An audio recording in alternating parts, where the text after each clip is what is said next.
मुल्क में दहशतगर्दी जे वाक़िअनि खां पोइ सिक्योरिटी फोर्सिस जूं इंटेलिजेंस जी बुनियाद ते कामयाब कार्रवायूं 29 दहशतगर्द दोज़ख भीड़ा।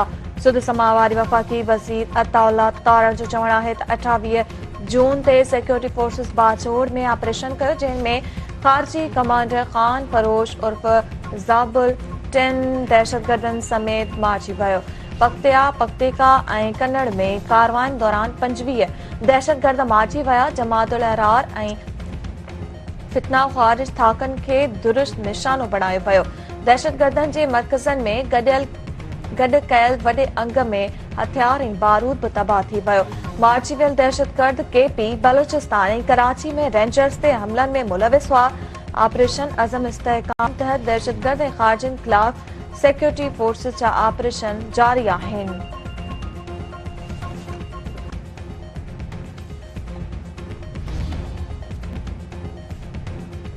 कराची में रेंजर्स कैंप ते हमले में मुलविस ज़ख्मी दहशतगर्द जा छिरकाईंदड़ इंकशाफ। हमले में अफ़गान तालिबान रिजीम जे मुलविस हुजण जूं शाहिदियूं साम्हूं अची वयूं। गिरफ़्तार दहशतगर्द जो चवणु आहे त संदसि नालो उस्मान अली आहे ऐं हू अफ़गानिस्तान जे इलाइक़े जलालाबाद मां पाकिस्तान आयो। साणुसि गॾु 3 साथी हुआ, जिन जा नाला अब्दुल हादी, जाना ऐं उमर फारूक आहिनि। साणुसि सां गॾु आयल दहशतगर्द अब्दुल हादी मारिजी वियो। दहशतगर्द जानान पाकिस्तान रेंजर्स जे कैंप ते बम उछलायो हो। बाजू जे रहवासी अब्दुल हादी वटि हू 7 ॾींहं पहिरियां आया हुआ। खेनि तामीर थींदड़ हिक इमारत में रखियो वियो। हथियार अब्दुल हादी वज़ीरिस्तान मां आंदा हुआ। सभिनी खे पाकिस्तान में तरबियत ॾिनी वई हुई। खेसि रुॻो जैकेट ॾिनी वई हुई।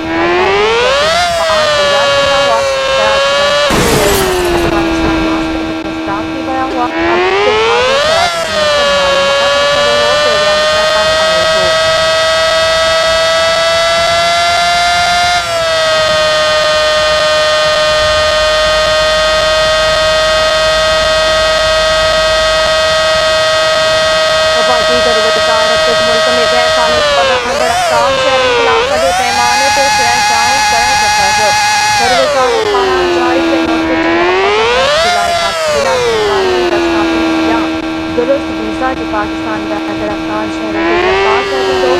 घरू वज़ारत दफ़ा चई सूबनि जे चीफ सेक्रेटरी कश्मीर, गिलगित बल्तिस्तान ऐं इस्लामाबाद इंतज़ामिया हुकुम जारी। गैरकानूनी तौर अफ़गान शहरियुनि जी गिरफ़्तारी ऐं मुल्क बदिली जे माण्हुनि खे पेश करण जी हिदायत।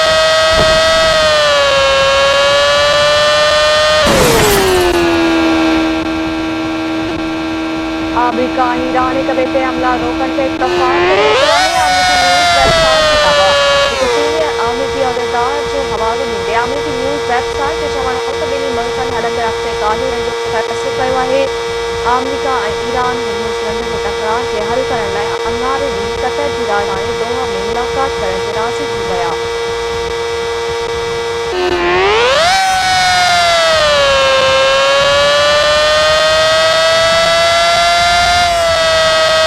ईरानी वज़ीर वज़ीर अब्बास इराक़ी जी बगदाद में इराक़ के वज़ीर आज़म अली फ़ताह ज़ैदी सां मुलाक़ात। जंग जे फ़ासिला सिफ़ारती कोशिशुनि ते ख़्यालनि जी ज़रूरत। इलाक़ाई मुल्क पंहिंजे भरिती ईरान ख़िलाफ़ इस्तेमाल थियण न ॾियण। ईरानी परॾेही वज़ीर इराक़ी वज़ीर आज़म पारां जंग जे ख़ात्मे लाइ ॻाल्हियुनि जी हिमायत। इराक़ सूबे में अमन ऐं इस्तेहकाम लाइ ॻाल्हियुनि खे अहम सम्झे थो वज़ीर आज़म अली फ़ताह ज़ैदी।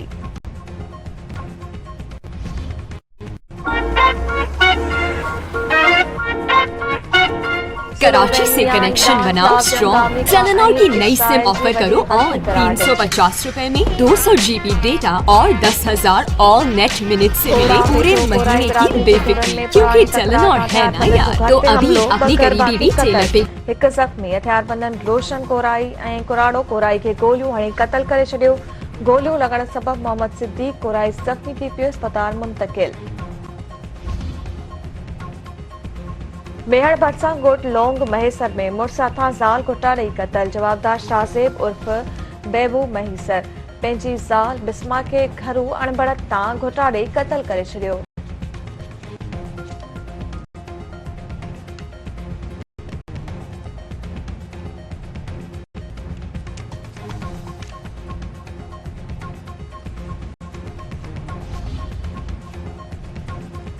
नवाब शाह पुलिस जो मुबैना मुक़ाबिलो शहीद एहलकार अलाह ॾिनो सोलंकी जे क़तल केस में नामज़द ॾोहारी मारिजी वियो संदसि साथी फरार।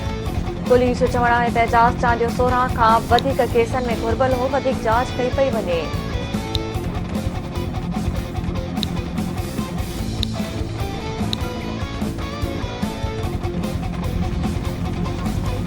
जान मोहम्मद बरसां साहुरनि तरफ़ां मुबैना तौर बाहि ॾेई साड़े ज़ख़्मी थियल औरत फौत वासियुनि पारां जमुना कोहली जो लाश थाणे अॻियां रखी एहतजाजी मुज़ाहिरो केस दाख़िल करण जो मुतालबो।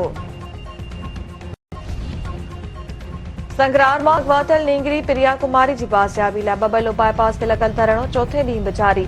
धरणे में गुम थियल ॿारड़नि जे वालिदीन समेत मुख़्तलिफ़ सियासी समाजी अॻवाननि जी बि शिरकत।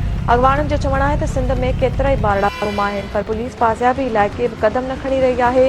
नींगरी प्रिया कुमारी 5 साल गुज़रण बावजूदि बाज़ियाब न थियण ते ख़दशा आहिनि। हुक्मराननि तकरारी बयान ॾेई ख़दशा वधाए छॾिया आहिनि।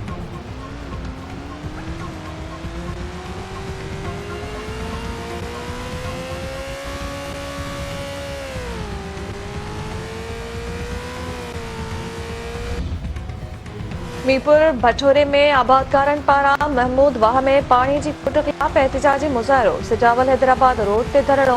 अॻवाननि जो चवणु आहे त पाणी जी खोट सबबि सारियालो बेहारो ऐं कमनि जो फसल तबाह थी वियो आहे। कुंडरी में महमूदाबाद वासियुनि पारां बासर ज़मीनदार जी मुबैना ज़्यादतियुनि ख़िलाफ़ एहतजाजी मुज़ाहिरो। उमरकोट रोड ते धरणो। अॻवाननि जो चवणु आहे त बासर ज़मीनदार पाणी ऐं अचु वञ जा रस्ता बंदि करे छॾिया आहिनि।